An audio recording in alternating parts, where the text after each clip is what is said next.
உங்கள் எல்லோருக்கும் என்னுடைய மாலை வணக்கங்கள். WLAல என்னை கூப்பிட்டு லெக்சர் பண்ண வச்சதுக்கு என்னுடைய தேங்க்ஸ். இதுதான் ஒரே ஆப்பர்ச்சுனிட்டி நான் நின்று பேசுறதுக்கு. ஆர்எல்ஸ் கண்டினியூஸாக நாள் பூரா உட்காந்து எப்படா நிற்கணும்னு ஒரு சான்ஸ் கிடைக்கும்னு பார்த்து அதுக்கே இதை ஒத்துக்கிட்டேன். கொஞ்ச நேரம் நிற்போம் அப்படின்னு சொல்லி.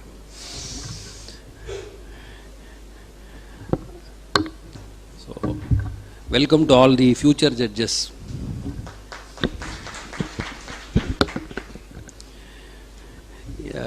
இதை ஒரு கிளாஸ் மாதிரி நீங்கள் மனசில் எடுத்துக்க வேணாம். This is only an exchange of ideas தான். இதில் நான் இங்கே நின்று மைக்கில் பேசுகிறதுனால நான் வாத்தியார் ஆகிட மாட்டேன். நீங்கள் உட்காந்து கேட்குறதுனால நீங்கள் ஒன்றும் ஸ்டூடெண்ட் ஆகிட மாட்டீங்க. Every one of us is a student of law. So ஆளுக்கு பேசினா புரியாது. அதனால் யாராவது ஒருத்தர் பேசணுன்றதுனால என்ன பேச வச்சுருக்காங்க இங்கே, அவ்வளோதான்.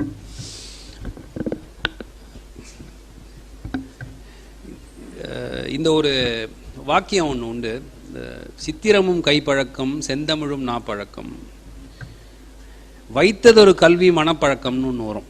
அதில் அது இட்ஸ் வெரி இம்பார்ட்டண்ட். ஏன்னா வைத்ததொரு கல்வி மனப்பழக்கம்னா சித்திரமும் கைப்பழக்கம் வரைய வரைய தான் அந்த பர்ஃபெக்ஷன் இருந்துக்கிட்டே இருக்கும். ஒன்ஸ் யூ லூஸ் டச் உங்களால் திரும்பி சரியாக வரைய முடியாது.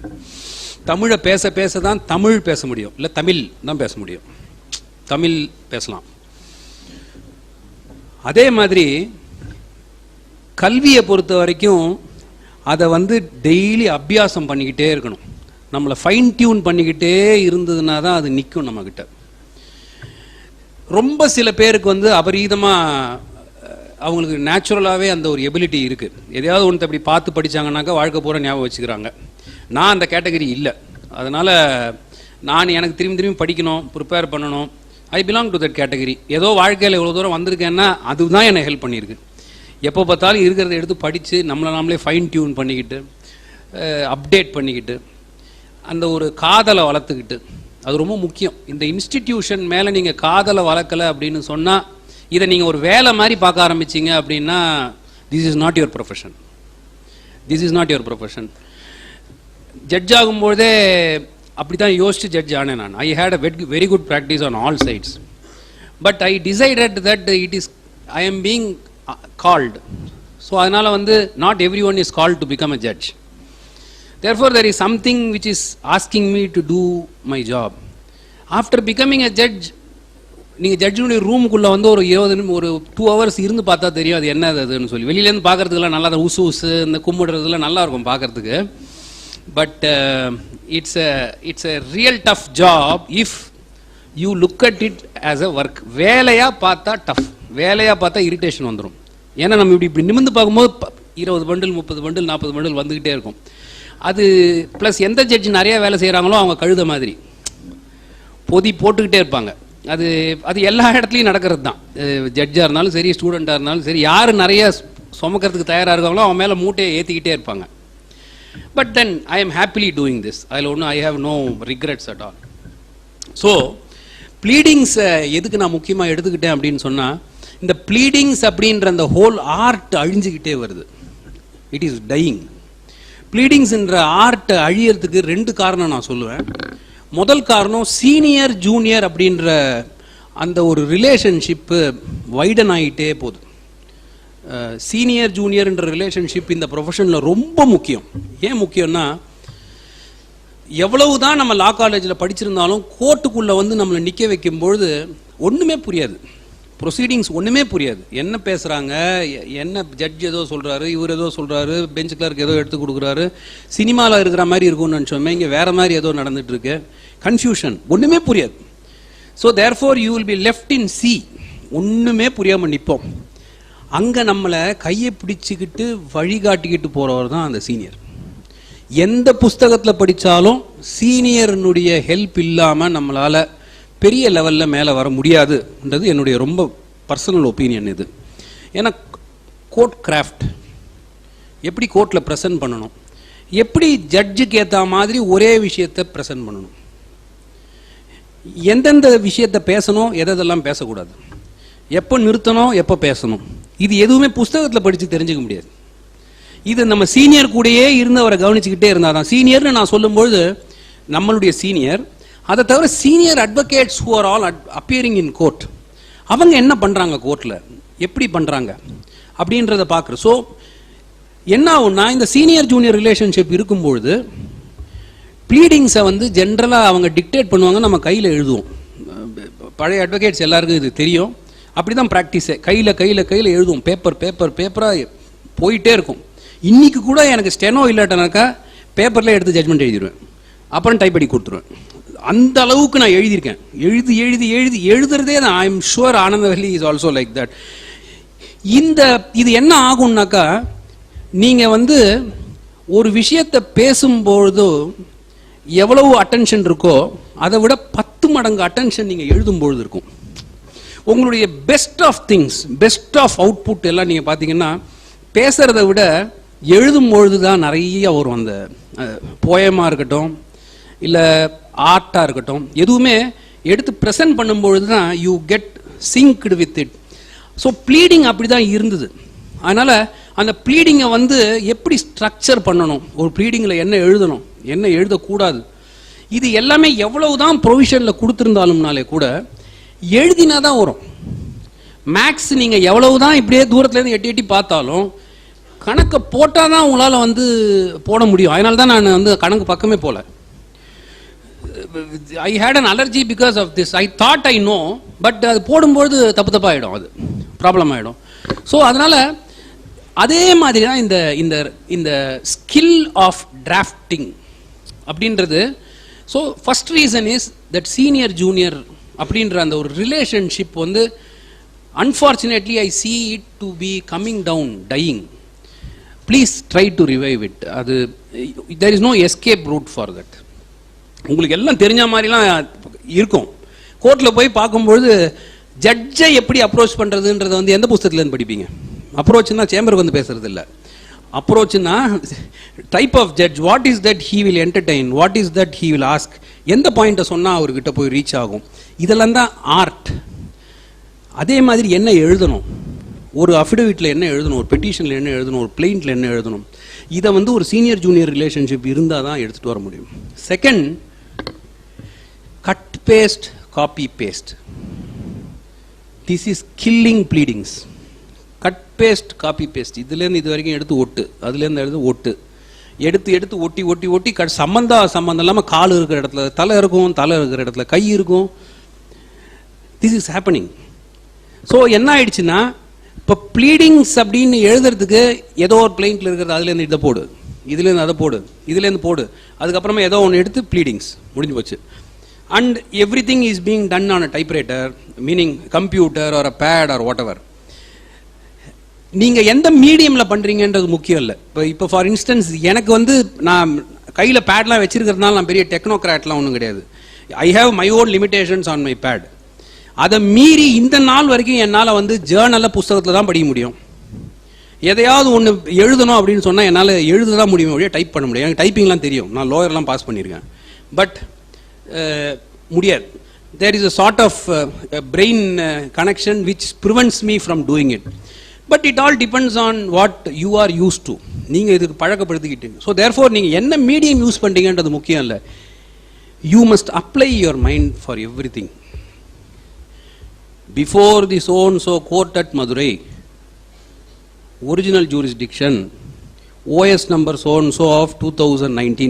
இப்போ யாராவது என்னை பிளைண்ட் டிக்டேட் பண்ண சொன்னால் எனக்கு இப்படி தான் டிக்டேட் பண்ண தெரியும். என்னால் வேற எப்படியுமே அதை போட்டுக்கோ, பெட்டிஷன் எடுத்து போட்டுக்கோ, ரெஸ்பாண்டன்ட் அது மாதிரி பண்ண முடியாது என்னால். It is impossible.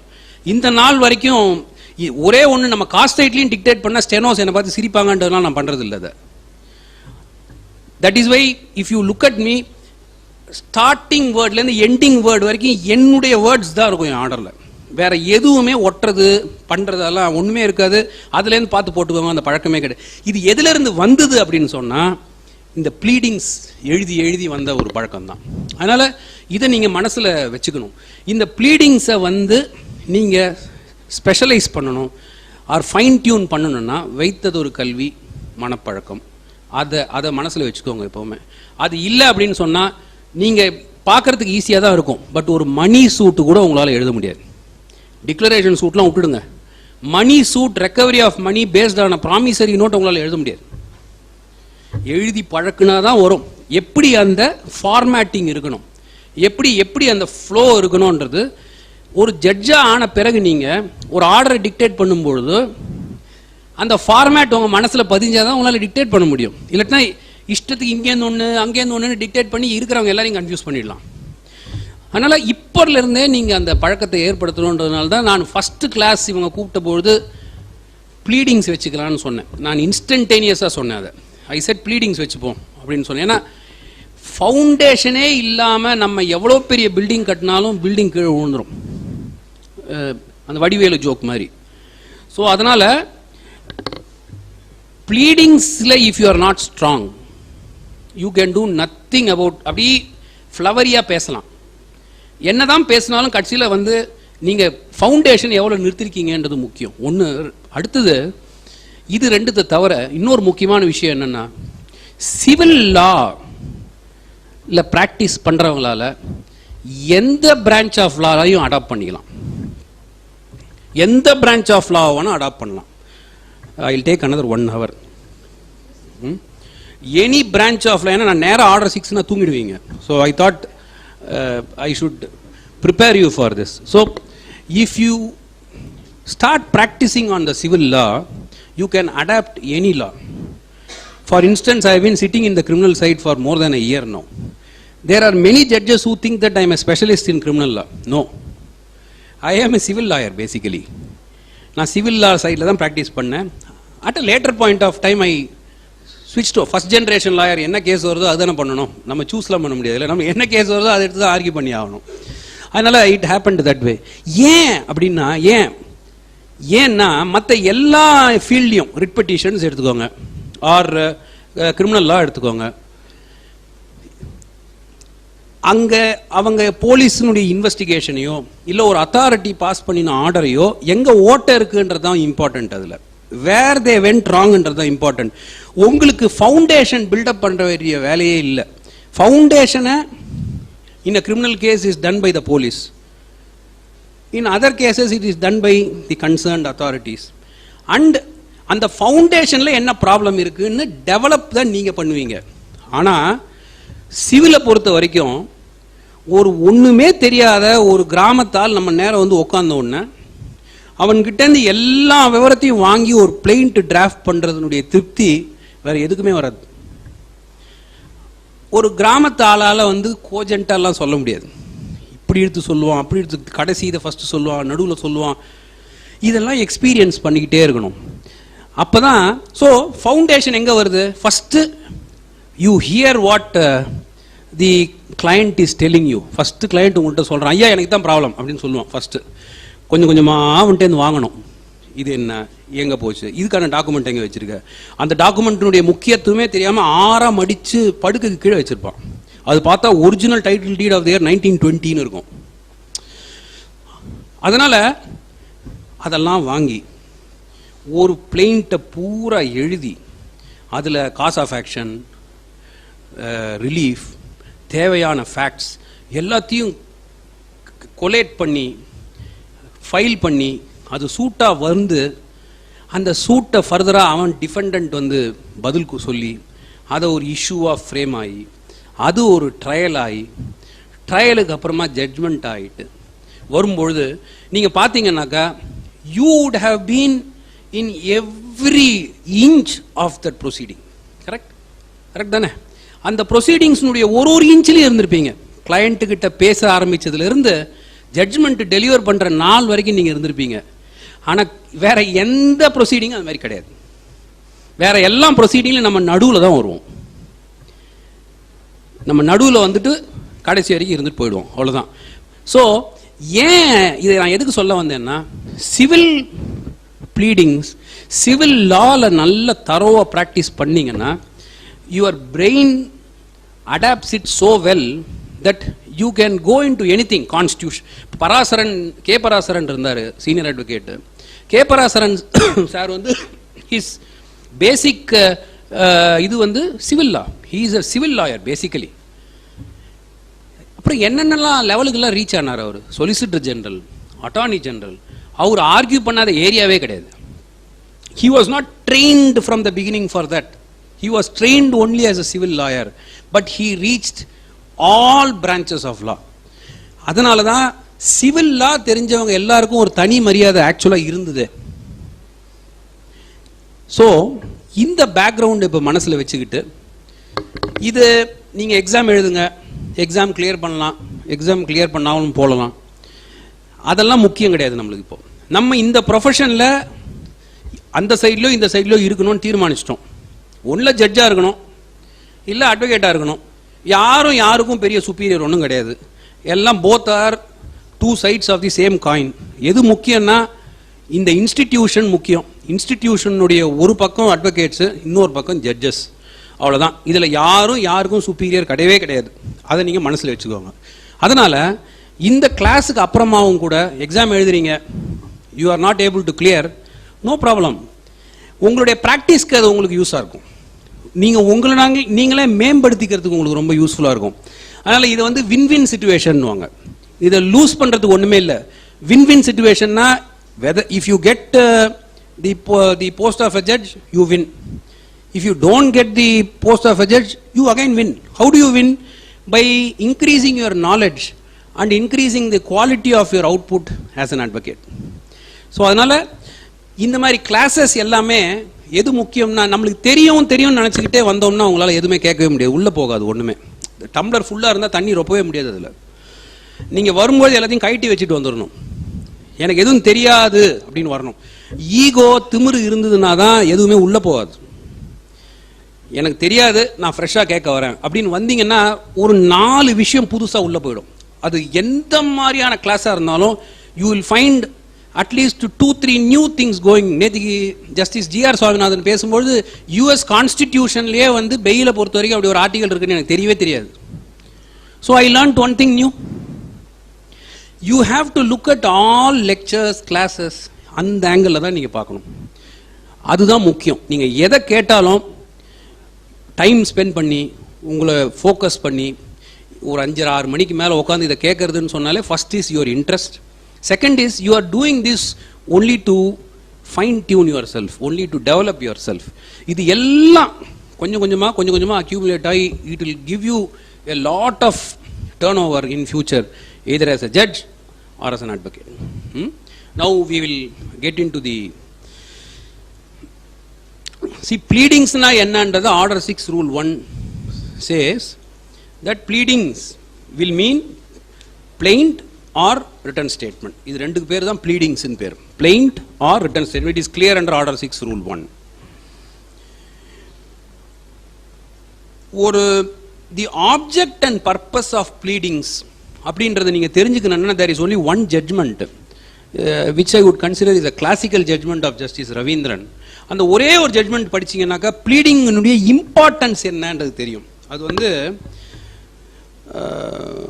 பச்சாஜ் Nagar கேஸ்னு 2008 17 SEC page 491.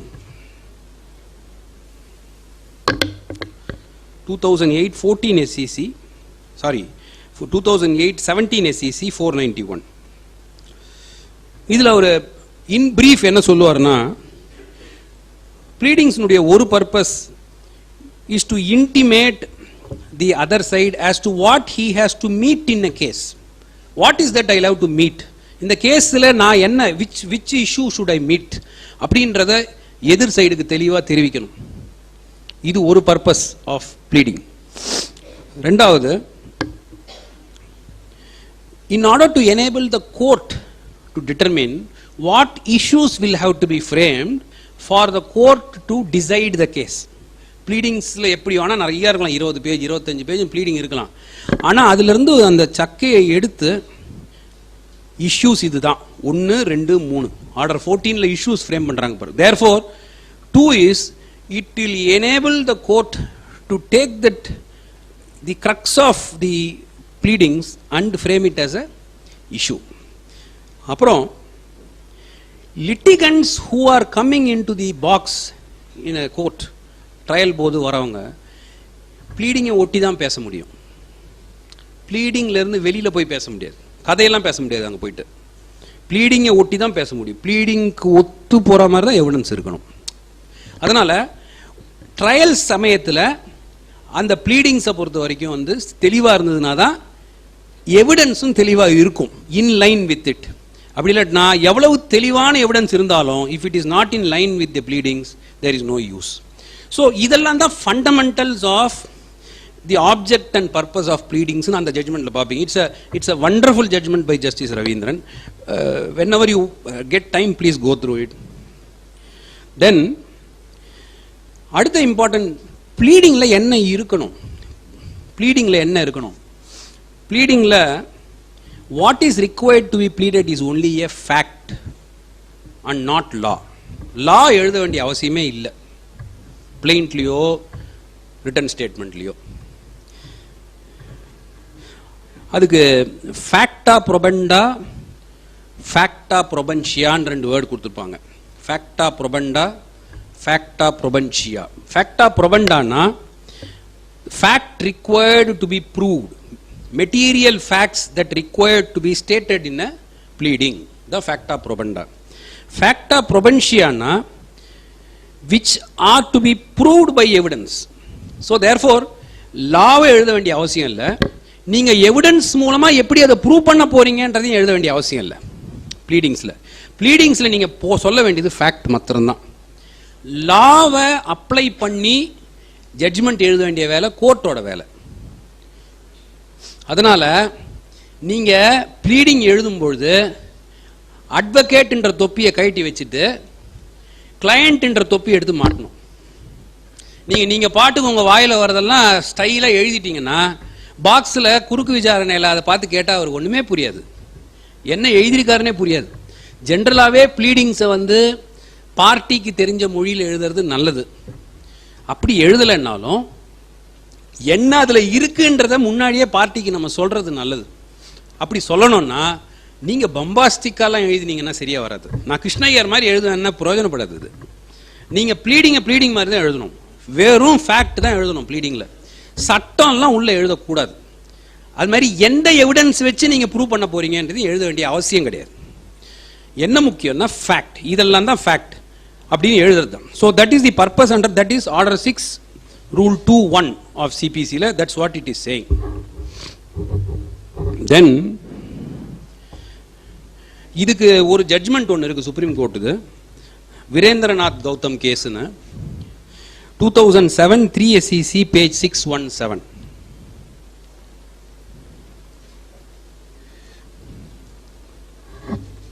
(2007 3 SEC 617).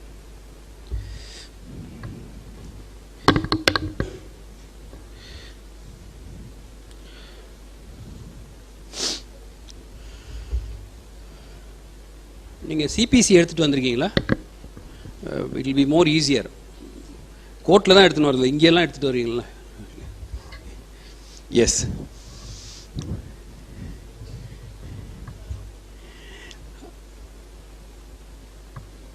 Bleeding to state material facts and not evidence அப்படின்னே ஆர்டர் 6 Rule 2 இருக்கும். That's the requirement of a pleading. Then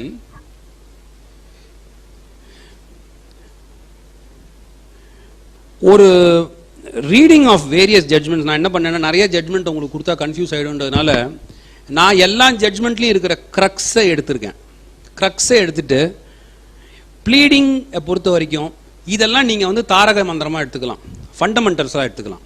first is evidence without bleeding is immaterial. Evidence without bleeding is immaterial. அடுத்தது, a relief that is not founded on pleadings. ரிலீஃபுக்கும் ப்ளீடிங்ஸுக்கும் சம்பந்தமே இல்லாமல் இருக்கிறது, உள்ள எழுதி இருக்கிறது வேற, கேட்ட ரிலீஃப் வேற. அந்த மாதிரி நிறைய பிளைண்ட் இருக்கு. So relief not founded on bleeding cannot be granted.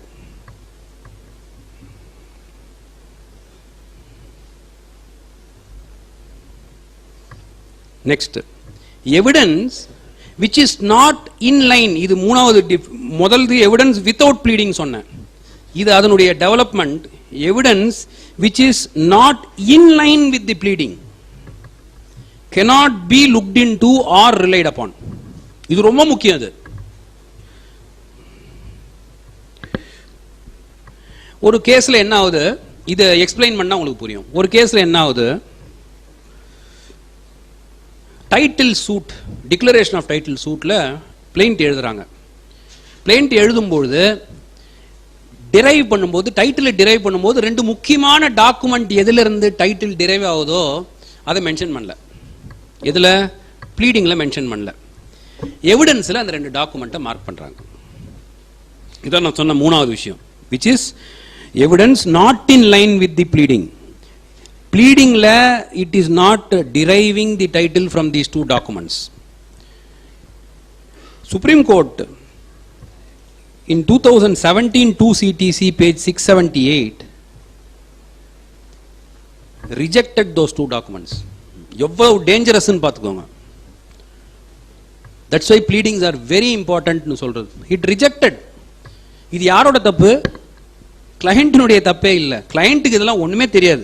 அவர் வந்து கொடுத்துருப்பாரு, நம்ம அதை அப்படியே எடுத்து கீழே வச்சுட்டு அதை ரெஃபரே பண்ணாம எழுதி எவிடன்ஸ் டைம்ல வரும்போது நம்மளுடைய இதை கவர் பண்ண கிளையண்ட்டை பிடிச்சி காட்டுன்னு காட்டிட்டு அப்படியே அவர் எடுத்து போட்டு அப்படி பண்ண உடனே இது வந்த உடனே நான் என்ன பண்றது அப்படின்னு சொல்லி அவரை துரத்தி விட்டுறலாம்.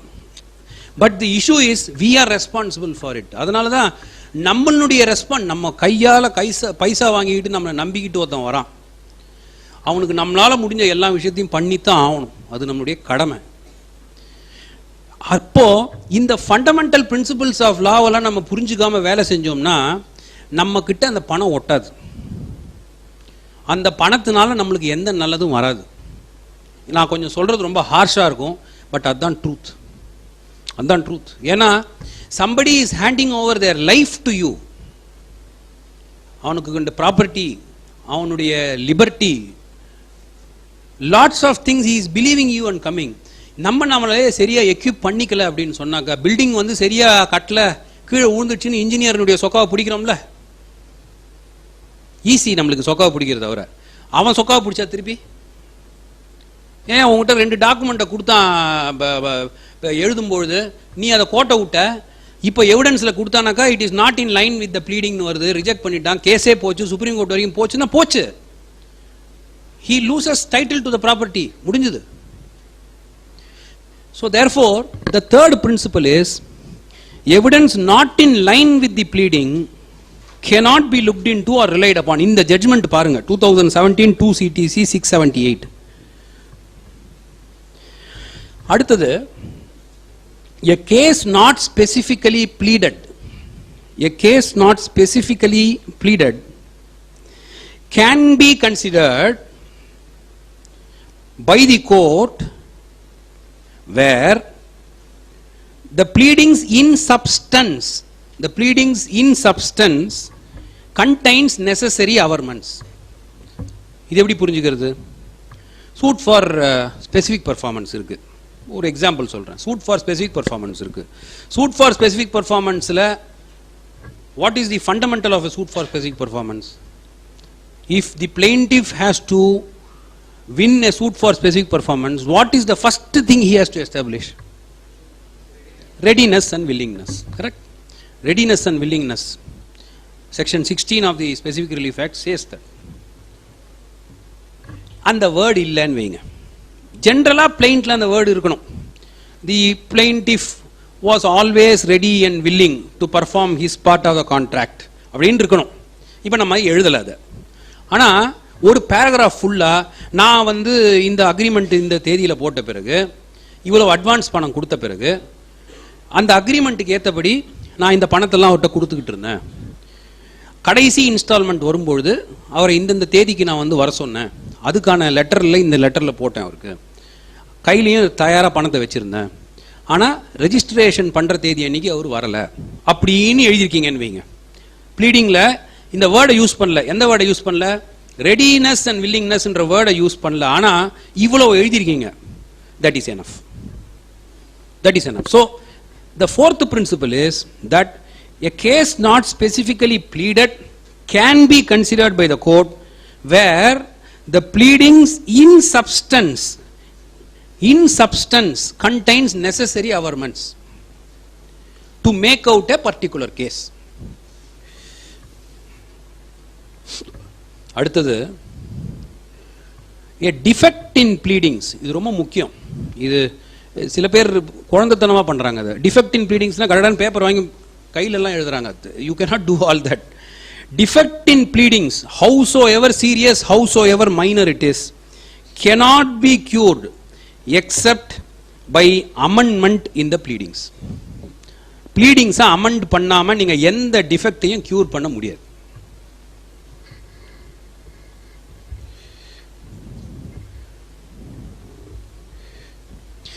இதுக்கு நீங்க ஆர்டர் 6 ரூல் 7 பாத்தீங்கன்னா தெரியும். It would say no pleading shall except by way of amendment raise any new ground of claim or contain any allegation of fact inconsistent with the previous pleadings of a party pleading the same. So தொடவே முடியாது. Meaning நீங்க ஒரு பிளைண்ட்டை தரோவா படிச்சு கோர்ட்டுக்கு போறதுக்கு முன்னாடி 6 தடவை பார்த்து உள்ள ஒரு தடவை போட்டுட்டீங்க அப்படின்னு சொன்னா it becomes the property of the court. It becomes the property of the court. You lose your இப்போ கேஸ்லாம் முடிஞ்சிடுது, நம்மள்ட்ட என்ன பிளைண்ட் டாக்குமெண்ட்லாம் திரும்பியா கொடுத்துட்டு இருக்காங்க கோர்ட்டில். ஏன்?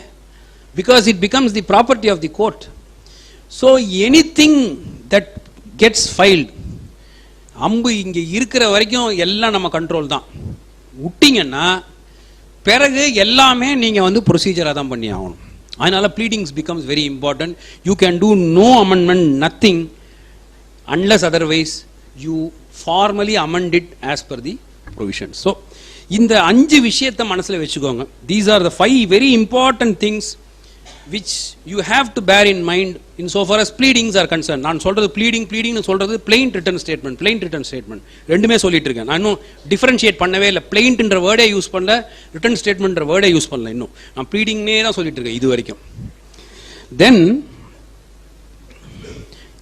plainட்டுக்கு வருவோம். இப்போ இது நான் ப்ரொவிஷன் பை ப்ரொவிஷன் எடுத்தனாக்கா it will take time. So அதனால இம்பார்ட்டன்ட் திங்ஸ் மாத்திரம் சொல்றேன் நான்.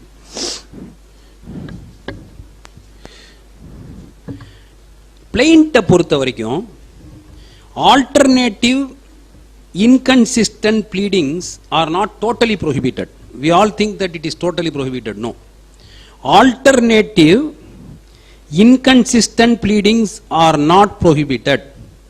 இங்கே ஒரு கேவியட் இருக்கு.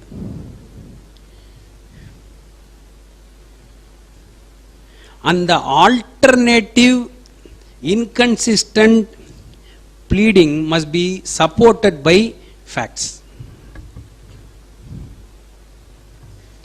கரெக்டா செட் அவுட் பண்ணியே ஆகணும் ப்ளீடிங்ஸ்ல, பிளைண்ட்ல.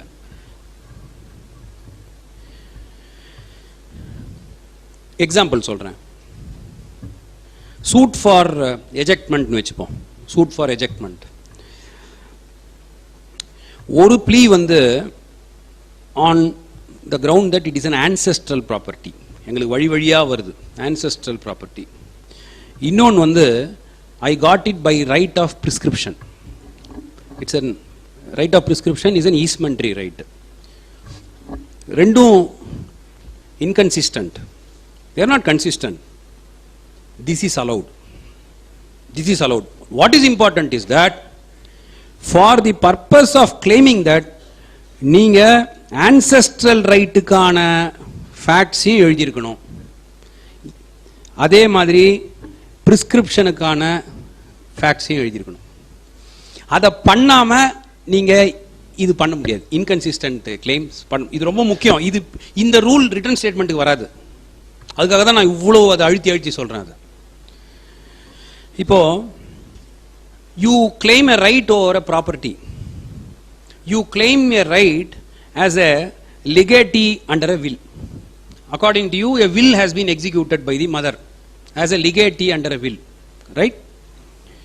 ஆல்டர்னேட்டிவா, you are also claiming a right in the property as a legal heir in that property, correct? You can do both. Partition suit, ஒரு சைடு வந்து வில்லு சொல்றாங்க, இன்னொரு சைடு வந்து வில்லெல்லாம் எதுவும் இல்லைன்றாங்க. வில்லு சொல்லி நம்மளுக்கு வில்லு அளவுக்கு நம்மளுக்கு கிடைக்கலனாலும் in our capacity as the legal heir we will get it. So இது inconsistent. ஏன்னா ஒரு சைடு வந்து we are claiming our right as a legate under the will, other side we are claiming a right as the legal heir of the parents. So இது இப்போ next is inconsistent pleas which can never coexist. ரெண்டும் ஒரே விஷயம் ஒரே நேரத்தில் நிக்க முடியாது. இப்போ suit for specific performanceல you can seek for the relief of execution of the sale deed. In the alternative you can seek for refund of the advance amount கேட்கலாம். But இந்த இன்கன்சிஸ்டன்ட் ப்ளீயை பண்ணும்பொழுது ரெண்டும் கோஎக்ஸிஸ்ட் பண்ண முடியாமல் இருந்ததுன்னா பிளைன்ட்ல நீங்கள் அதை பண்ண முடியாது. அதுக்கு என்ன எக்ஸாம்பிள்னு சொல்கிறேன் பாருங்க. You are claiming title over a property. One thing is you are claiming ownership as right of ownership கேட்குறீங்க, டைட்டில். இன்கன்சிஸ்டன்ட் ப்ளீ என்ன கேட்குறீங்கன்னா ஈஸ்மெண்ட் ரைட் கேட்குறீங்க. ஈஸ்மெண்ட் ரைட் கேட்குறீங்க. புரியுதா உங்களுக்கு? தலையாட்டுறீங்களா? என்னது இது? ஒரு டாமினன்ட் டெனமெண்ட் இருக்கணும், ஒரு சர்வியன்ட் டெனமெண்ட் இருக்கணும். அப்படின்னா you have to first accept the fact that the other person is the owner of the property. Correct? Our owner, but I have been using it for a considerably long time, therefore I have a right over the property ன்னு கேக்குறீங்க. இந்த இடத்துல inconsistent plea you are taking is, on the one hand you are claiming ownership, on the other hand you are claiming ownership by way of easementary right. Both cannot coexist. Both cannot coexist. இந்த டிஃபரன்சியேஷனை வச்சுக்கணும். So what can coexist, what cannot coexist அது தெரியணும். அது தெரிஞ்சதுனால தான் நம்ம இதை இன்னொரு எக்ஸாம்பிள் சொல்கிறேன். The other example is ownership adverse possession. Ownership adverse possession. Adverse possession claim பண்ணணும்னா the first thing you have to first accept is other person is the owner of the property. Correct? Or else நீங்கள் adverse position கிளைமே பண்ண முடியாது. தென் த animus, அதெல்லாம் அதுக்கு அப்புறம் தான் வரும். முதல் கிரைட்டீரியா அவர் ஓனர்னு சொன்னோம். அவர் ஓனர்னு அக்செப்ட் பண்ணின பிறகு நீங்கள் எங்கே அந்த ஓனர்ஷிப் அதில் கொண்டாட முடியும் அந்த ப்ராப்பர்ட்டியில். தேர்ஃபோர் இது ஒரு inconsistent plea which can never coexist. இதை மனசில் வச்சுக்கோங்க. இப்போ அதே மாதிரி you are claiming your right to be in possession of the property as a tenant, which requires that there must be some sort of an agreement between you and the landlord. நிலக்கிழாருக்கும் இவருக்கும் ஒரு agreement இருந்து ஆகணும், ஒப்பந்தம், ஓரலோ ரிட்டனோ ஏதோ ஒன்று இருந்து ஆகணும். Where you are actually recognizing the right as a owner, then you are also saying I am a trespasser. I am a trespasser, I have been in this property for a long time. Cannot coexist. So இதை மனசில் வச்சுக்கோங்க. These are all things which you have to have in mind. இப்போ அப்படியே return ஸ்டேட்மெண்ட்டுக்கு போங்க. எங்கே difference வருதுன்னு சொல்கிறேன். இப்போ ரிட்டர்ன் ஸ்டேட்மெண்ட்டுக்கு அப்படியே போங்க. இதை சொல்லும்போதே நான் ரிட்டர்ன் ஸ்டேட்மெண்ட்டை சொன்னால் உங்களுக்கு அது எஃபெக்டிவாக புரியும் அது என்ன சொல்கிறேன். ரிட்டர்ன் ஸ்டேட்மெண்ட்டுக்கு போனீங்கன்னா ரிட்டர்ன் ஸ்டேட்மெண்ட்டில் நீங்கள் என்ன வேணால் பண்ணலாம். ரிட்டர்ன் ஸ்டேட்மெண்ட்டில் you can add a new ground of defence. புது கிரவுண்ட் ஆஃப் டிஃபென்ஸ் ரைஸ் பண்ணலாம். You can substitute a defence, you can alter a defence, you can take inconsistent pleas. Inconsistent pleas you can take in a written statement.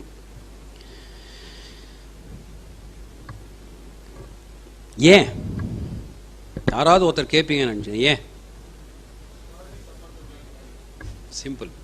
The fundamental law is that it is for the plaintiff to prove his case. The plaintiff can never prove his case by taking advantage of the weakness of the case of the defendant. This is an established principle of law. Therefore, he can do anything.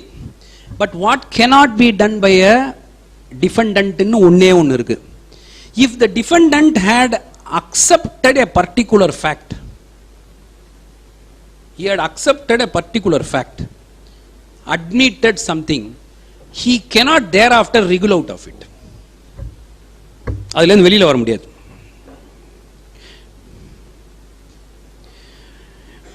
அதை தான் நம்ம அப்ரோபேட் and ரிப்ரோபேட்னு எழுதுவோம். அப்ரோபேட் and ரிப்ரோபேட்ன்றது இதுதான். Approbate and reprobate is that he cannot take advantage of it, and then when he finds that it is not in sync with what he is attempting, he cannot be allowed to come back. To that extent it will affect the right of the plaintiff. This cannot be done. One judgment which you can see is 2007 3 CTC page 400. This is the judgment of the Supreme Court on this inconsistent plea etc. இன்னொரு முக்கியமான இது வந்து இப்போ இந்த area முடிச்சுட்டு next, it is not necessary that I have to complete everything. முக்கியமாக 10 விஷயம் நம்ம கற்றுக்கிட்டோமா போனோமா அதுதான் முக்கியம். கிளாஸ் எடுத்து முடிக்கிற வாத்தியாரில் நான். அதனால் எவ்வளோ முக்கியமான நம்மளுக்கு இதெல்லாம் தெரிஞ்சுக்க முடியுமோ தெரிஞ்சுப்போம். உங்களோட சேர்ந்து நானும் தெரிஞ்சுக்கிறேன், அவ்வளோதான். So the next thing is, இது ரொம்ப முக்கியமான provision, order 6 rule 4. Order 6 rule 4 ஏன் முக்கியம் அப்படின்னு சொன்னால், இந்த ஃப்ராட், அன்டியூ இன்ஃப்ளூயன்ஸ், கோயர்ஷன், இந்த மாதிரி கிரவுண்ட்லாம் நம்ம எடுக்கிறோன்னு வைங்க. நம்ம என்ன பண்ணிடுறோம், போகிற போக்கில் எடுத்துகிட்டு போயிடுறோம். அதெல்லாம் உண்மையிலேயே அவன் என்னென்னமோ சொல்லியிருப்பான். அந்த நம்மள்கிட்ட வந்த கிளைண்ட் சொல்லியிருப்பான், ஐயா நீ இப்படி ஆச்சு, என்னை போய் வலுக்கட்டாயமாக 4 பேர் குண்டு கட்டாக தூக்கிட்டு போனாங்க, எங்களை பயமுறுத்துனாங்க, எங்களை கையெழுத்து போட வச்சாங்க, நாங்கள் எவ்வளவோ சப் ரெஜிஸ்ட்ரார்கிட்ட சொல்லியும் அவர் கேட்கவே இல்லை, பணத்தால் அடிச்சிட்டாங்க, இந்த டாக்குமெண்ட்டை நானாகவே கொடுக்கல, என்னை பயமுறுத்தி என் குடும்பத்தை வந்து எதா பண்ணிடுவேன்னு சொல்லி வாங்கிட்டு போனாங்கன்னு எல்லாம் சொல்லியிருப்பான். நம்ம இது எல்லாத்தையும் விட்டு, the document in question is not binding the defendant since it was taken away from him by coercion அப்படின்னு எழுதிட்டோன்னு வைங்க, போச்சு. இதில் என்ன சொல்கிறான் பாருங்க, ஆர்டர் 6 ரூல் 4 ரொம்ப முக்கியம். This is very important because ரெகுலராக தப்பு பண்ணுற ஏரியா இந்த ஏரியா. இந்த ஆர்டர் 6 ரூல் 4 சுப்ரீம் கோர்ட் வரைக்கும் போய் நிஜமாவே ஃப்ராட் இருந்த எவ்வளவோ கேஸு பர்டிகுலர்ஸ் கொடுக்காததுனால டிஸ்மிஸ் ஆன கேஸ் எவ்வளவோ இருக்கு, எவ்வளவோ.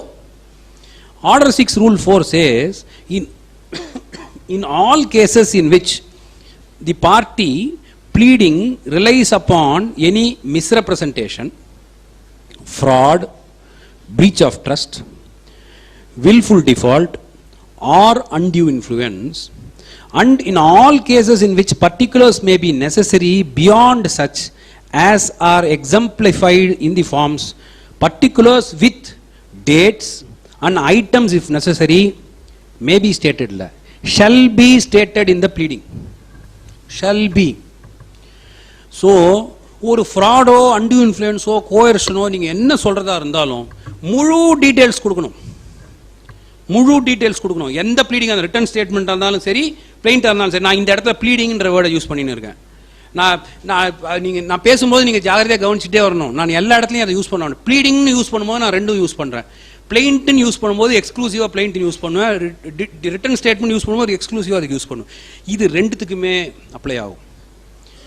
Suit for specific performance.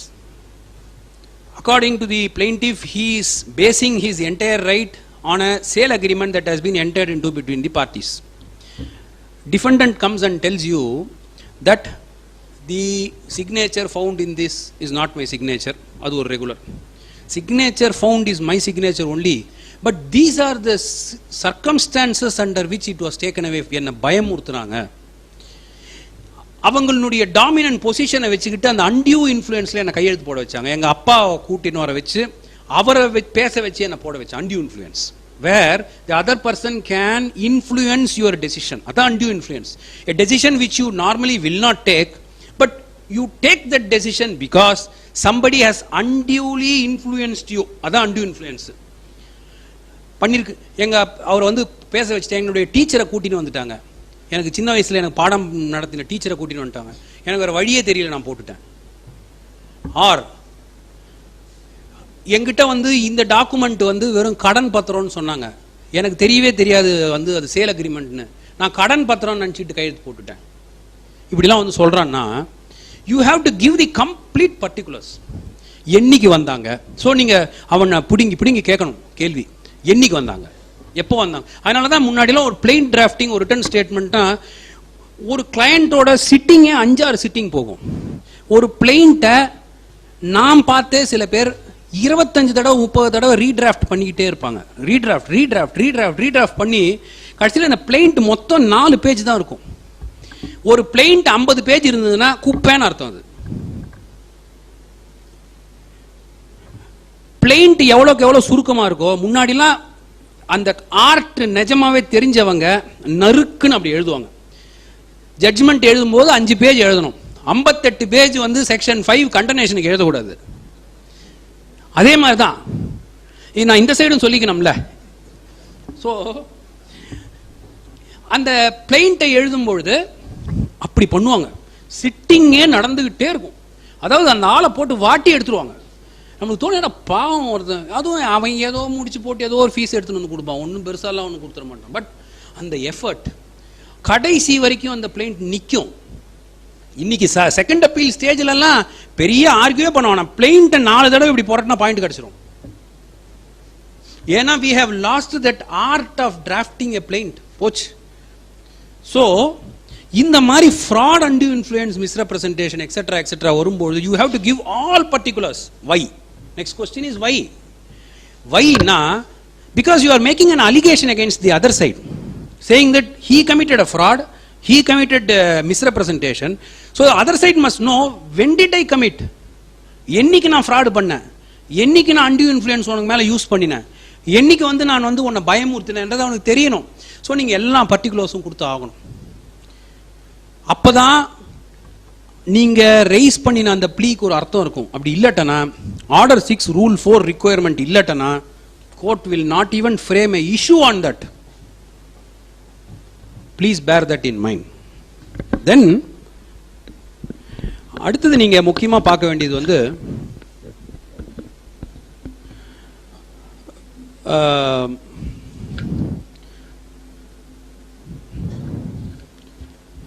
Order 6 ப்ரொவிஷனாக போகிறதுக்கு பதிலாக நான் ஜென்ரலாக சொல்கிறேன் இப்போ திருப்பி. ஏன்னா ப்ரொவிஷனாக போனால் ப்ராப்ளி தூக்கம் வரும். ஸோ நெக்ஸ்ட் வந்து order 6 rule 16 is a very important provision. அதாவது வந்து கிளைண்ட் நம்மள்கிட்ட வந்து ரொம்ப சாதாரணமாக தான் சொல்லியிருப்பார். நம்ம பிடிச்சி பிளெயிண்ட்லேயும் ரிட்டர்ன் ஸ்டேட்மெண்ட்லையும் கண்ணாமினான் அதர் சைடு திட்டுறது, நம்மளுக்கு வாயில் வரதெல்லாம் பேசுறது. அதில் அதெல்லாம் அவர் சொல்லவே இல்லை. நிறைய கிரிமினல் கம்ப்ளைண்ட்ல எனக்கு தெரியும், அதெல்லாம் கம்ப்ளைண்ட் சொல்லவே இல்லை. டொமஸ்டிக் வயலன்ஸில் now I am an expert. அப்படி பார்க்கும்போதே எனக்கு தெரிஞ்சிடும் இது உண்மையா இல்லையா. அந்த அளவில் ஒரே மாதிரி மாமியார் பக்கத்தில் இருந்து காலை அழுத்தி விட சொன்னார். நீங்கள் அது இல்லாத ஒரு பெட்டிஷன் காமிங்க பார்ப்போம். இது எல்லாம் அட்வொகேட் கற்பனை, இல்லை போலீஸ் கற்பனை.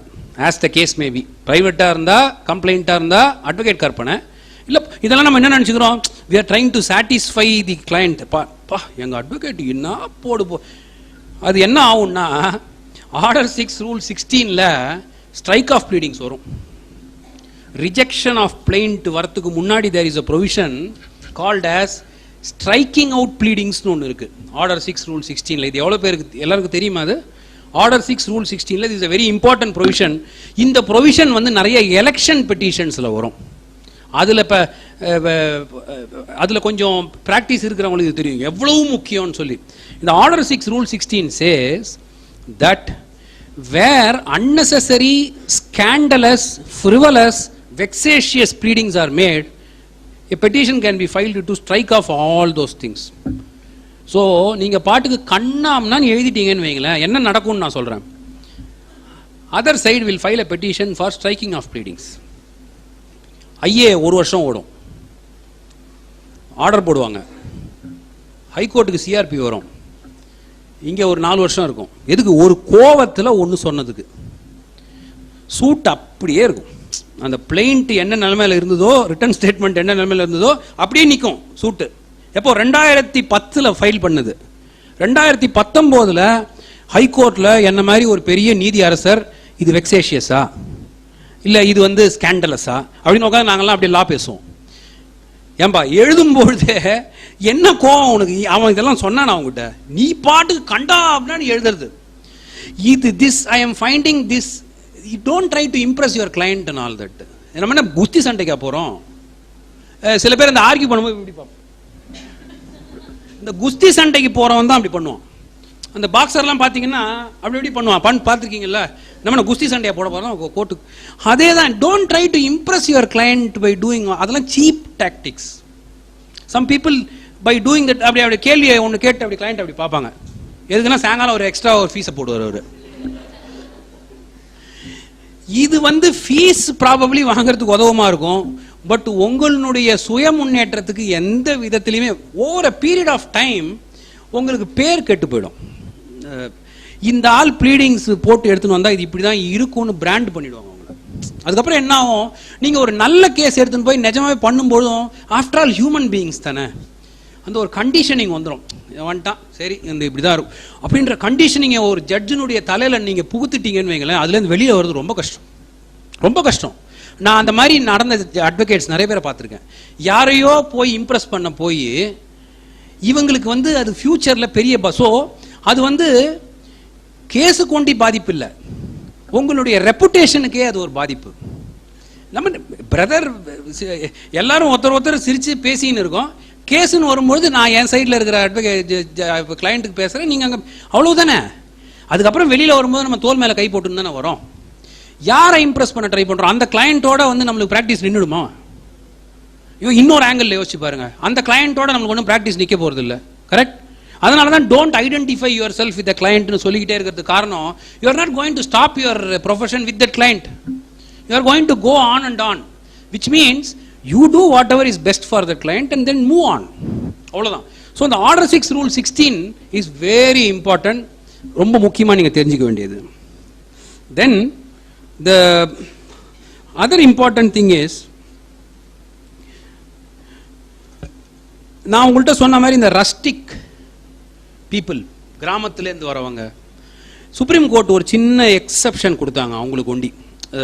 அது மார்க்கண்டேய கட்ஜு ஜே அங்கே இருந்தபோது நிஜமாவே அதுக்கெல்லாம் ஒரு அந்த ஹியூமானிட்டேரியன் கன்சிடரேஷன் அவங்களோட மூவ் பண்ணியிருந்தா தான் நம்மளுக்கு தெரியும். ஏர் கண்டிஷன் ரூம்லேயே உட்காந்துருந்தா ஒன்றுமே தெரியாது நம்மளுக்கு, அவங்கள பார்த்துருந்தா தான் இதெல்லாம் தெரியும்.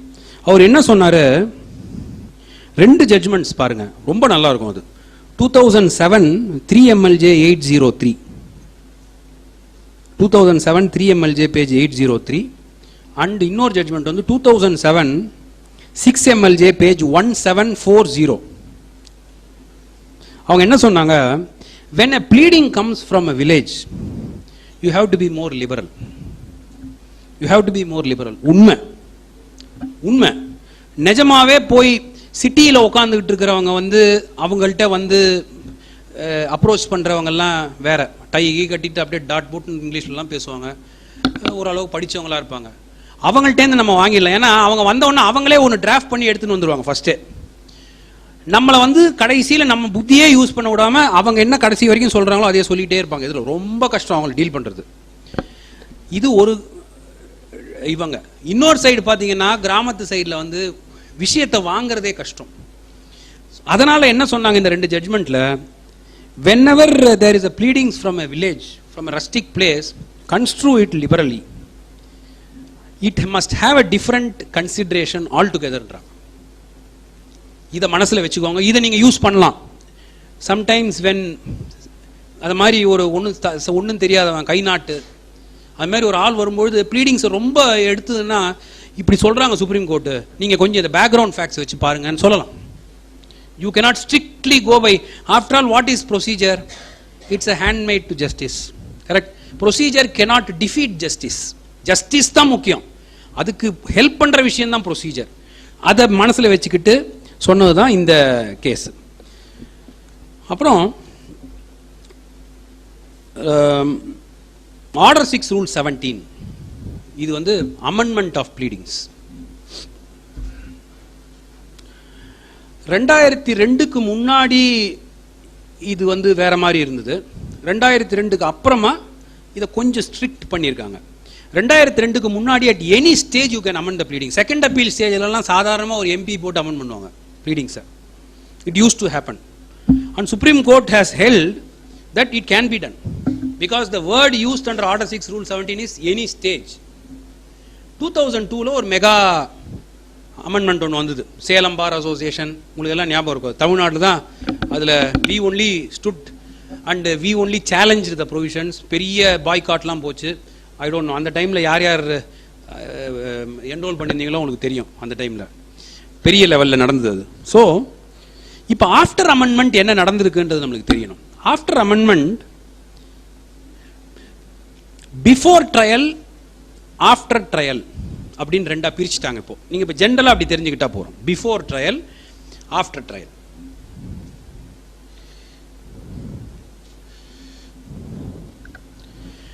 Before the trial commences, after the trial commences. Before the trial commences, court must normally, generally be lenient.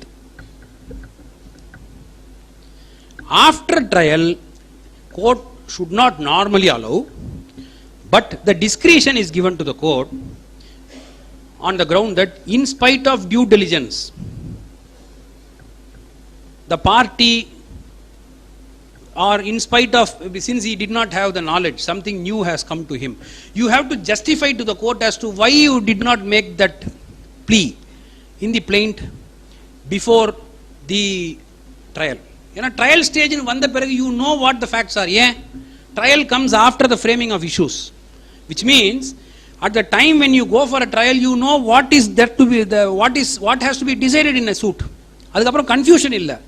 ட்ரையலுக்கு அப்புறம் திடீர்னு நீங்கள் ஒரு அமெண்ட்மெண்ட்டை எடுத்துகிட்டு வரணும்னா something new must have come, something which was already there at the time when you filed and you did not reveal it at all, and based on your plaint written statement has already been filed by written statement, you cannot take the defendant for surprise suddenly, all of a sudden. So therefore இதை நம்ம லீனியண்ட்டாக பண்ண ஆரம்பித்தா என்ன ஆகும்னா ஒவ்வொரு துடுப்பையும் கையிலேயே வச்சுட்டு இருப்பாங்க. எவ்ரி ஸ்டேஜ் அமெண்ட்மெண்ட் போட்டுக்கிட்டே இருப்பாங்க. ஸோ அதனுடைய effect is amendment CRP, amendment CRP இப்படி ஓடிக்கிட்டே இருக்கும். சிஆர்பியில் வந்துக்கிட்டே இருக்கும் அது. அதனால தே பிகேம் மோர் ஸ்ட்ரிக்ட் ஆயிட்டாங்க. ஒரு judgment which you can look at is 2008 5 CTC page 253. 2008 5 CTC page 253. இது சுப்ரீம் கோர்ட் ஜட்ஜ்மெண்ட்.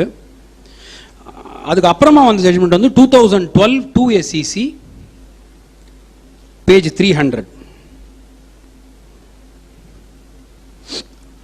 அடுத்த முக்கியமாக நீங்கள் அமெண்ட்மெண்ட்டில் தெரிஞ்சுக்க வேண்டிய விஷயம், amendment will not be allowed whether pre trial post trial will not be allowed if the relief that is being claimed is barred by limitation.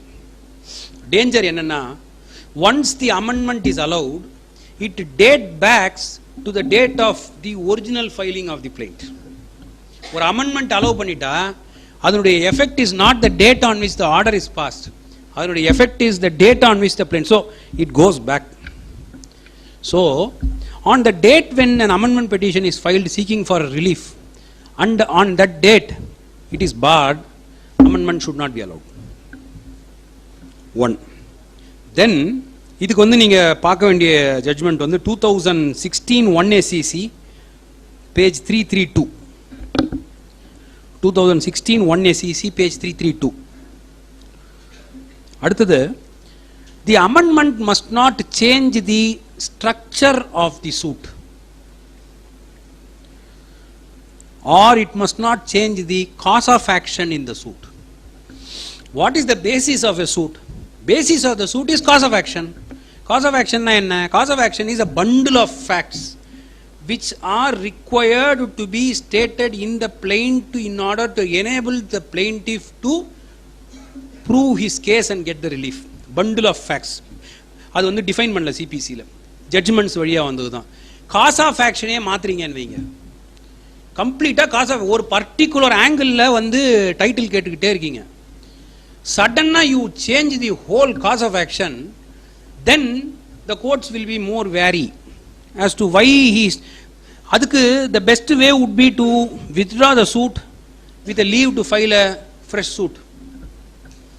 That's a better option. ஏன்னா அதனால் இப்போ என்ன அவ்வளோதான் எனக்கு முடிஞ்சு போச்சுன்னா அப்படி கிடையாது. It all depends on how you are placed. அந்த தப்பு நடந்து போச்சுன்னா the best thing would be that ஒரு overall amendment which will destroy the whole plaint itself பண்ணுறதுக்கு பதிலாக better option would be to withdraw the suit and file a fresh suit. You have to get a leave order 23ல. So அது பண்ணலாம். But when you are filing an amendment petition which will change the very structure of the suit, which will change the very cause of action of the suit, that is not permitted. Then amendment of written statement க்கு order 6 rule 17 தான். order 6 rule 17 plaint க்கு மாத்திரம் நினைச்சீங்கன்னா இல்ல. order 6 rule 17 is applicable to, but written statement பொறுத்த வரைக்கும் வந்து the general rule is it is very liberal. ஏன்? ஏன்னா நான் முன்னாடியே சொன்ன மாதிரி நீங்கள் என்னென்ன எழுதலாம்ல, ரிட்டன் ஸ்டேட்மெண்ட்டில் you can write anything. So அந்த ஒரு கெடுபிடி வந்து கிடையாது. Except the caveat which I said, recalling out of something which has already been admitted. So amendment of written statement பண்ணும்பொழுது சுப்ரீம் கோர்ட் இதில் ஒரு சின்ன சூட்சமம் பண்ணாங்க. இதுலேயும் தட் ஜட்ஜ்மெண்ட்டை ஃபஸ்ட்டு நோட் பண்ணிக்கோங்க. 2015 10 ACC page 203.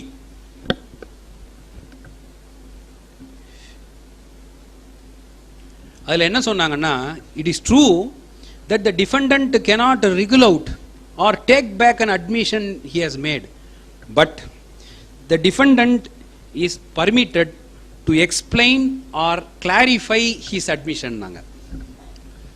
He can explain or clarify his admission. நான் ஏன் அப்படி அட்மிட் இப்படி சொன்னேன்னா அப்படின்னு எழுதலாம்.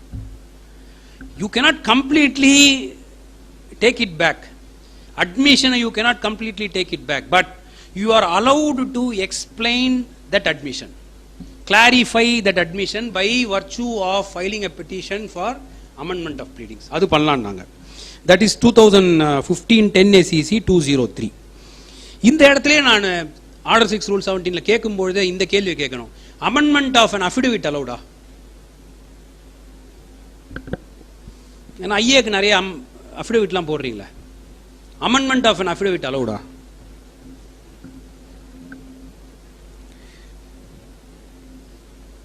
காமன் சென்ஸ், பெரிய லாலாம் தெரியணும்னு அவசியம் இல்லை.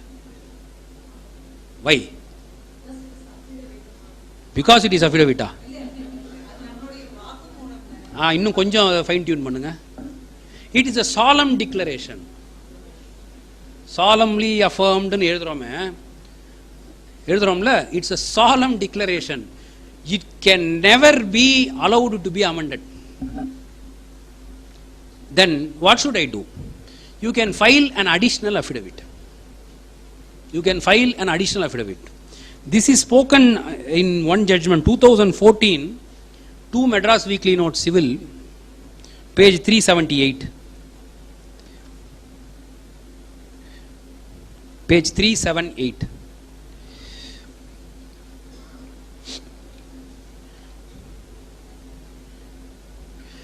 இந்த ஒரு இம்பார்ட்டன்ட் அமெண்ட்மெண்ட் 2002ல எடுத்துட்டு வந்தாங்க. இது நிறைய பேர் பார்க்கவே இல்லை. ஆர்டர் 6 ரூல் 18 ஒன்று இருக்கு.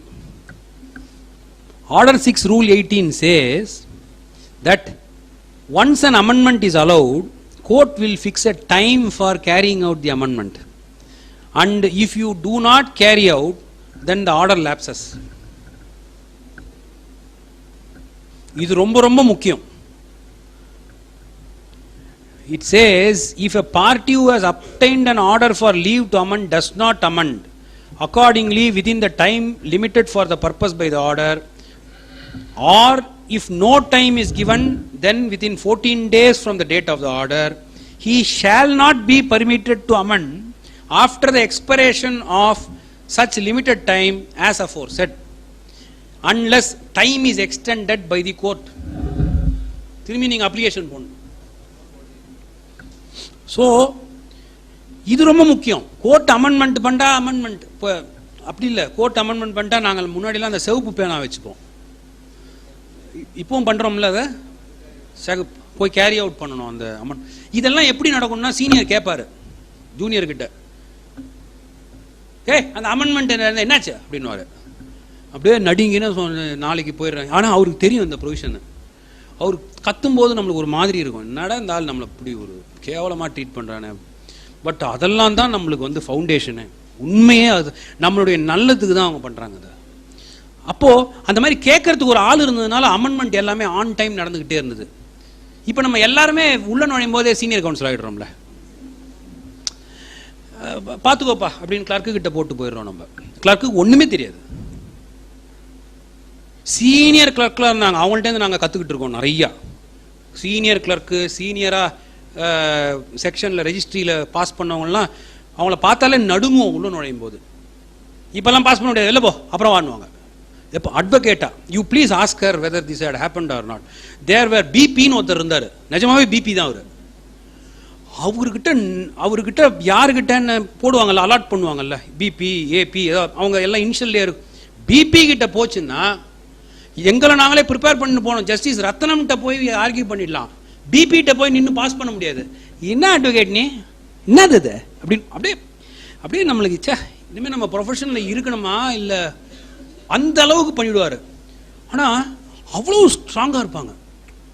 இப்படி தெரியும் அவங்களுக்கு. அது civil rules of practice, court standing orders, சிபிசிலாம் இப்படி வச்சுருப்பாங்க. அப்படி இருக்கும். நம்ம போகிறதுக்கு முன்னாடியே அப்பர் அந்த கரெக்ஷன்லாம் பண்ணியிருக்கா, அதெல்லாம் பண்ணு அப்படின்வாங்க. அப்படியே பென்சிலில் சின்ன சின்ன சின்ன சின்னதாக எழுதியிருப்பாங்க, இந்த இதெல்லாம் பண்ணு, இந்த பேஜில் இதை பண்ணு, இந்த பேஜில் இதை பண்ணு, இந்த பேஜ் அப்படிலாம். தேர் வாஸ் அ பியூட்டிஃபுல் ஒரு foundation that was laid. We were all lucky to be in that foundation. நிஜமாவே இன்னைக்கு கூட ஏதோ கொஞ்சம் எங்களுக்கு ஃபண்டமெண்டல்ஸ் தெரியுதுன்னா அதெல்லாம் தான் காரணம்னு தெரியுது. ஸோ இந்த ஆர்டர் 6 ரூல் 18 வந்து முன்னாடி it used to be like that. இப்போ 2002 அமெண்ட்மெண்ட்டில் அதுக்குன்னே எடுத்துகிட்டு வந்தாங்க. இல்லை அமெண்ட்மெண்ட்டே கேரி ஆகாமல் ஒரு வருஷம் ஓடின்னு இருக்கும் கேஸ். என்னாச்சு, நெக்ஸ்ட் டேட் யுவர் ஆனர் அப்படி சொல்லிட்டு போயிடுவாங்க. ஸோ அது இப்போது பண்ண முடியாது. The last thing which I want to say and complete is set off and counter claim. அது நீங்கள் கொஞ்சம் தெரிஞ்சுக்கிறது பெட்டர். ஏன்னா இன்றைக்கி வந்து ரிஜெக்ஷன் ஆஃப் பிளைண்ட்டுக்குள்ளே போனால் அது ஒரு தனி கடல். அது நம்ம தனியாக தான் பண்ணணும். அதுக்கு நான் ரெஸ் ஜூடிகேட்டாக இதெல்லாம் சொல்லணும். அதில் இப்போ நம்ம நேராக செட் ஆஃப் அண்ட் கவுண்டர் கிளைமுக்கு போயிடுவோம். இது ரொம்ப இம்பார்ட்டண்ட்டான ஒரு விஷயம். முதல்ல written statement. another 10 minutes is okay? 10 minutes.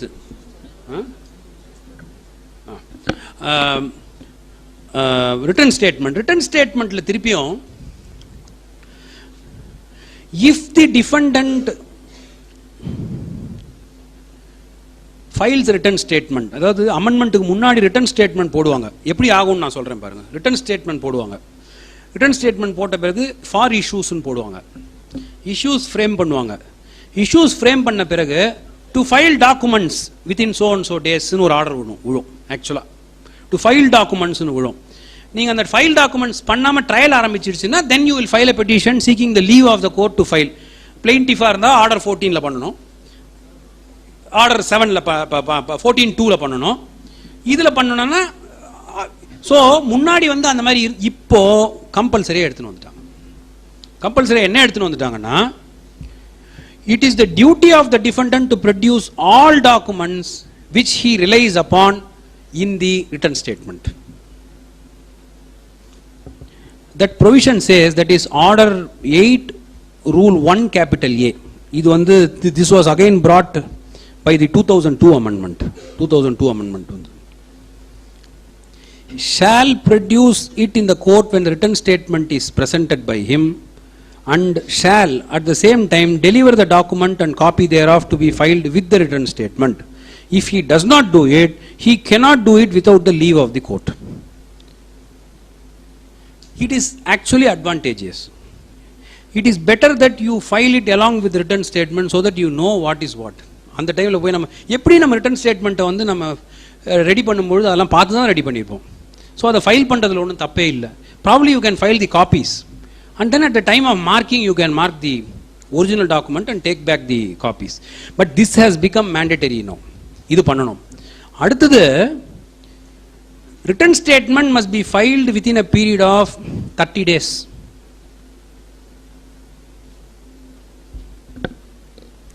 If it is not filed within 30 days, court has the power to condone it till 90 days. இது ஒரு இன்டர்பிரேஷனுக்கு வந்தது.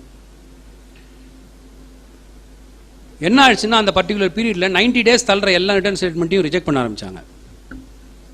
As I told that we are in a developing country.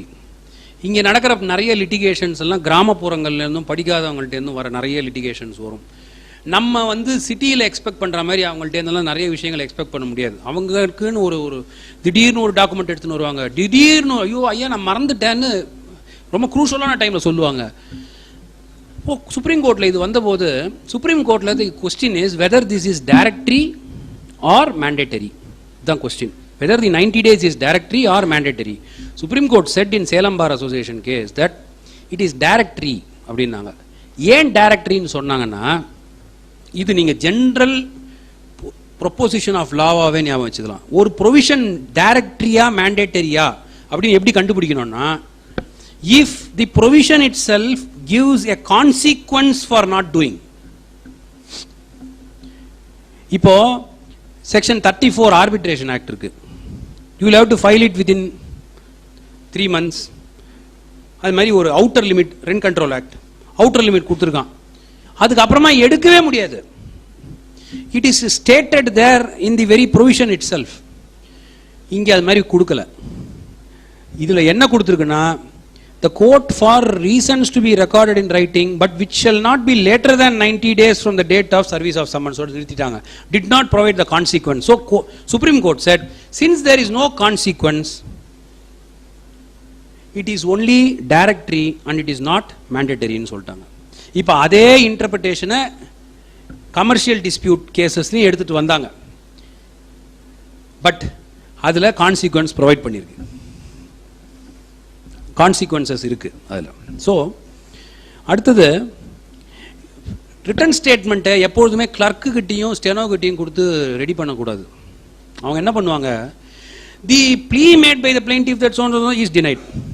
The plea made by so and so denied. denied it is therefore prayed that this on அவ்வளோதான் முடிஞ்சது. Order 8 rule 3 says denial must be specific. You have to provide all details.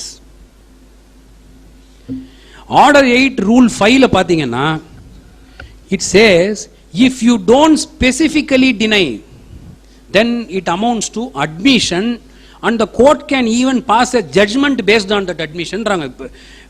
How serious it is ன்னு பாருங்க. Order 8 rule 5 says every allegation of fact in the plaint if not denied specifically and by necessary implication or stated to be not admitted in the pleading of the defendant shall be taken to be admitted except as against the person under disability, coercion, misrepresentation, minor, etc. etc. So court அந்த அளவுக்கு வந்து return ஸ்டேட்மெண்ட்டுக்கு மரியாதை இருக்கு. Written ஸ்டேட்மெண்ட்ல you will have to, there is a style of writing written statement. There are 2-3 styles of writing it. சில பேர் return statement எப்படி ஃபைல் பண்ணுவாங்கன்னா பேராவா பிளைண்ட்லேருந்து எடுத்து டினை எழுதுவாங்க. அப்புறமா அவங்களுடைய டிஃபென்ஸ் கேஸை எழுதுவாங்க. அந்த டிஃபென்ஸ் கேஸ்லேருந்து ஓவராலாக பார்த்து if it had denied the averments in the plaint no problem. Overall there is a denial இருக்கும். ஓவரால் தான் பார்க்க முடியும் நம்ம. இப்போ if we don't do that at all, if we just say denied and ஃபீஸை பேக்கெட்டில் போட்டு டினை அடிச்சிருப்பா டினைட் அடிச்சிரு டிஸ்மிஸ்ட் போட்டிங்கன்னா finished. Because it is very specific under order 8 rule 3 and order 8 rule 5. பண்ணியே ஆகணும், வேறு வழி கிடையாது. ரிட்டர்ன் ஸ்டேட்மெண்ட்டை நீங்கள் அப்படி எழுதலைன்னா எப்படி ட்ரையல் நடத்துவீங்க? டிஃபெண்டன்டனுடைய கேஸே தெரியாமல் எப்படி ட்ரையல் நடத்துறது? ஸோ இது ரொம்ப முக்கியம். Then set off and counter claim. Set off will come in a case of only money suit. Money சூட்ல மாத்திரம்தான் செட் ஆஃப் வரும். The relevant provision is order 8 rule 6 CPC. And the set off can be raised in the written statement itself. 100 ரூபா மணி சூட்டு, இவர் என்ன சொல்றாரு 80 ரூபா நான் வந்து கொடுக்க வேண்டியிருக்கு எனக்கு பிளைன்டிப். ஸோ 20 ரூபா செட் ஆஃப். ஒரு லேமேன்ஸ் லாங்குவேஜில் புரிஞ்சுக்கணும்னா 100 ரூபா கொடுக்க வேண்டியிருக்கு. ஆனால் பிளைன்டிஃப் எனக்கு வந்து அப்படின்னு பிளைன்டிஃப் சொல்கிறாரு. டிஃபெண்டன்ட் சொல்கிறாரு இல்லை பிளைன்டிஃப் வந்து எனக்கு வந்து 1000 ரூபா கொடுக்க வேண்டியிருக்கு. ஸோ தேர்ஃபோர் இதெல்லாம் எடுத்துன்னு வரதுக்கு தான் ஃபர்ஸ்ட் செட் ஆஃப் ஆரம்பிச்சாங்க. அதை ஸ்லோவா இம்ப்ரூவ் பண்ணி கவுண்டர் கிளைமுக்கு எடுத்துன்னு போனாங்க. கவுண்டர் கிளைம் அப்படின்றது வந்து லேட்டர் அமெண்ட்மெண்ட்ல தான் வந்தது. It was inserted as an amendment only in 1977. அதுக்கு முன்னாடி கிடையாது. அது ஒரு செட் ஆஃப் டிசைட் பண்ணும்பொழுது it is decided like a cross suit. It is decided like a suit that has been filed by the defendant. That is what order 8 rule 6(2) is saying. It has to be the written statement shall have the same effect as a plaint in a cross suit, so as to enable the court to pronounce a final judgment. Counter claim is very important to understand, because counter claim பொறுத்த வரைக்கும் வந்து you can ask any relief as a counter claim. நிறைய counter கிளைமை வந்து எக்கச்சக்கமா வந்து by judicial pronouncements they have broadened it so much. நார்மலா counter கிளைமை பொறுத்த வரைக்கும் ஆர் செட் ஆஃப் பொறுத்த வரைக்கும் you will have to, the provision itself says that it should be done at the first hearing of the suit. Hearing of the suit எப்ப ஆரம்பிக்கும்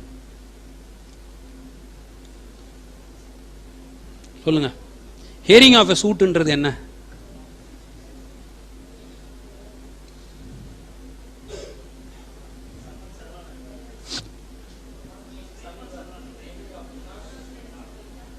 உங்களுக்குள்ள ஒரு consensus வாங்க பார்ப்போம். Examination of witness. Section 12 of the court fees ஆக்ட்ல பார்த்தீங்கன்னாலும் அந்த provision இருக்கும். ரீசெண்டாக I had an opportunity to write an order on that. So அப்படிதான் ஆரம்பிச்சது அது. So it says that before the hearing of the suit இதை பண்ணி ஆகணும். இப்போ இந்த கவுண்டர் கிளைம் பை த டிஃபெண்டன்ட்டை பொறுத்த வரைக்கும் வந்து ஏன் வந்து ரொம்ப எக்ஸாஸ்டிவா அதை டீல் பண்றாங்க அப்படின்னு சொன்னா, in order to avoid multiplicity of proceedings. இந்த சூட்டு முடிஞ்சு திருப்பியும் டிஃபெண்டன்ட் புதுசா இன்னொரு சூட்டு போட்டு, if it involves the same parties, if it involves the property, same property. That is why recently I gave a judgment saying that in so far as a counter claim is concerned, it is the defendant who will decide who will be added as a party. அதுக்கு ஒரு word இருக்கு, என்னது அது? It is the plaintiff who has to decide whom he will add as a party in a proceeding. இல்ல சொல்லாம நான் அடுத்த இதுக்கு போறதே இல்லை. அதுக்கு ஒரு வேர்ட் இருக்கு.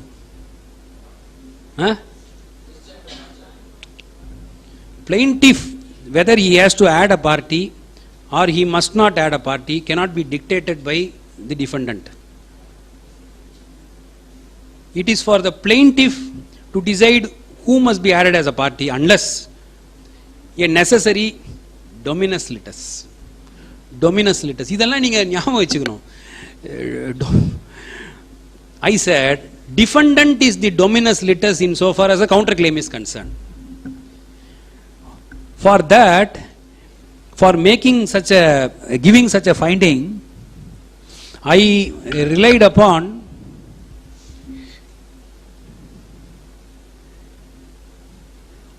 order 8 rule 6(a).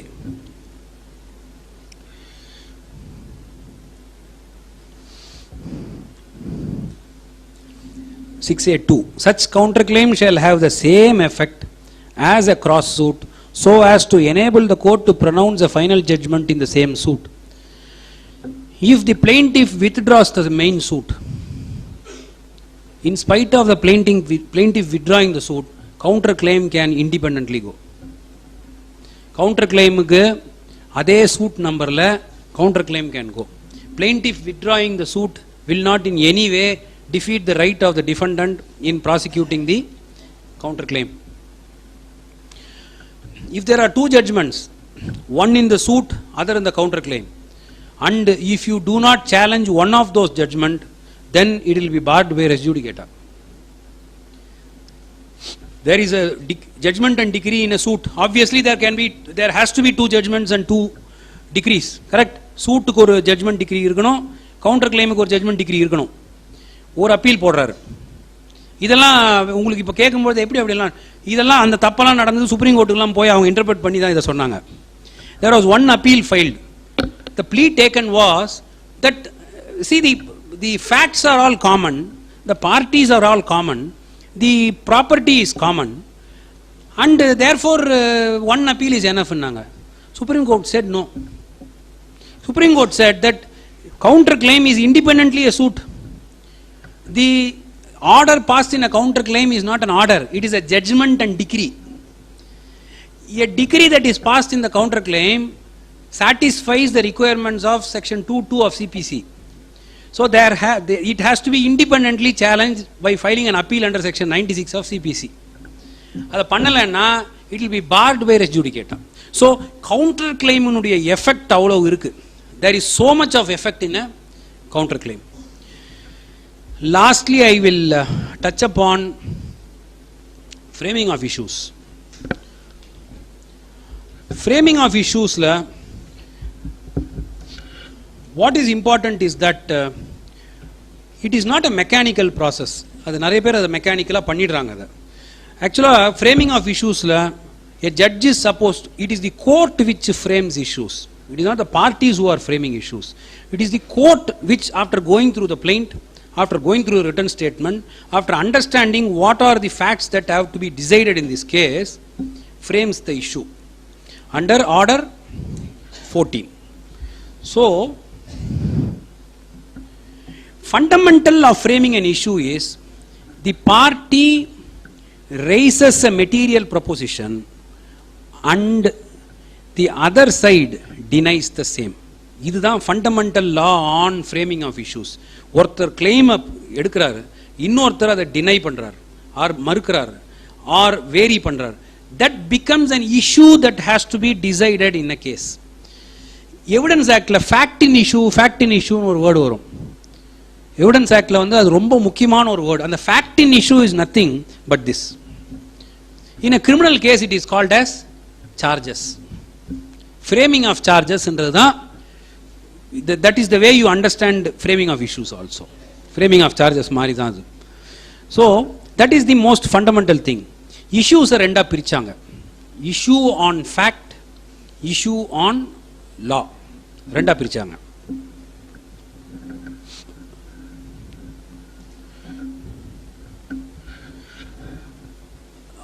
முன்னாடியெல்லாம் என்ன நடந்துட்டு இருந்ததுனாக்கா, பிஃபோர் தி 1977 அமெண்ட்மெண்ட், பிரிலிமினரி இஷ்யூவா எடுத்துப்பாங்க. லாவை எடுத்து பண்ணுவாங்க. அது சிஆர்பி போகும், அது 10 வருஷம் நிற்கும். அது இல்லைன்னுவாங்க, திரும்பி வரும். எது இஷ்யூஸே ஓடிட்டு இருக்கும். இதை கட் பண்ணணுன்றதுக்காக என்ன பண்ணாங்கன்னா, they brought in order 14 rule 2, which mandates a court to pronounce judgment on all issues. It says, notwithstanding that a case may be disposed of on a preliminary issue, the court shall, subject to the provisions of subrule 2. Subrule 2 நான் என்னன்னு சொல்றேன், pronounce judgment on all issues. On all issues. Where issues both of law and of fact arise in the same suit, and the court is of the opinion that the case or any part thereof may be disposed of on an issue of law only, it may try that issue first. Anga nikkala. It may try that issue of law first. Eppo, if that issue relates to jurisdiction of the court, A, B, bar to the suit created by any law for the time being in force. இந்த ரெண்டு ரிக்வயர்மெண்ட்டுக்குள்ள வரணும். இதுதான் அந்த sub rule 2 நான் சொன்னது. Jurisdiction of the court, jurisdiction may be territorial jurisdiction, pecuniary jurisdiction, or bar of law. Bar of law is limitation. Limitation, generally when you understand limitation, it is a mixed question of fact and law. But apparently when you find that it is barred by limitation, and there is no use in getting into the other issues, if you can dispose of the suit on a preliminary issue itself, res judicata. Res judicata. இப்போ நீங்க order 7 rule 11D எடுத்து பார்த்தீங்கன்னாக்கா, நான் அந்த ப்ரொவிஷனுக்குள்ளே போல. It deals with rejection of plaint, some other occasion, God willing நடந்ததுன்னா பார்ப்போம்.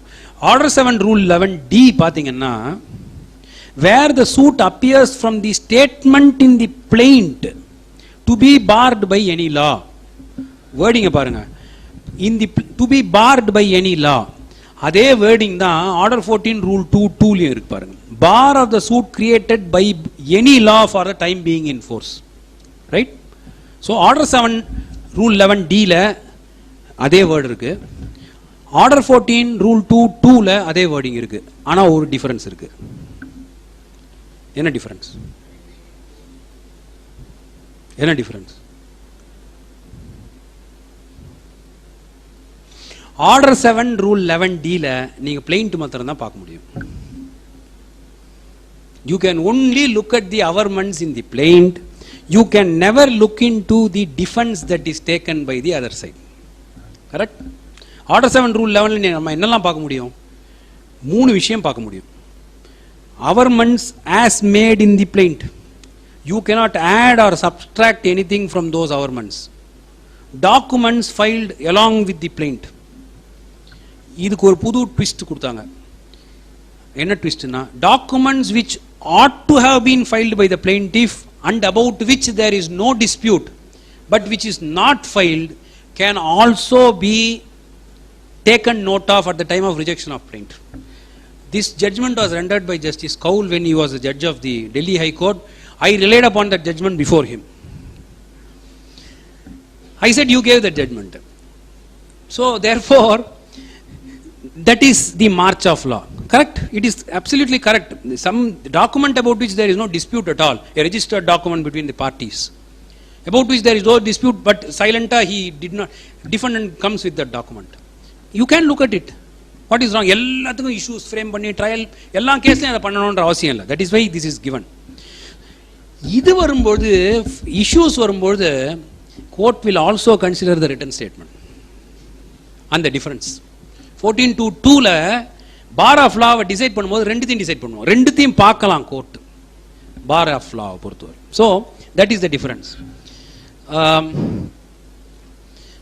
மணி 7 போகுது. So I think I have touched upon almost all the important facets of pleadings. இதில் even if you remember 2-3 things of what I told you, it will be of great use to you. எனக்கு இப்போ இந்த ஆப்பர்ச்சுனிட்டியை கொடுத்ததுனால நானும் என்ன நானே fine tune பண்ணிக்கிறதுக்கு ஒரு ஆப்பர்ச்சுனிட்டி, இது என்ன நானே இன்னும் மேம்படுத்திக்கிறதுக்கு ஒரு ஆப்பர்ச்சுனிட்டியாக தான் நான் நினைக்கிறேன்.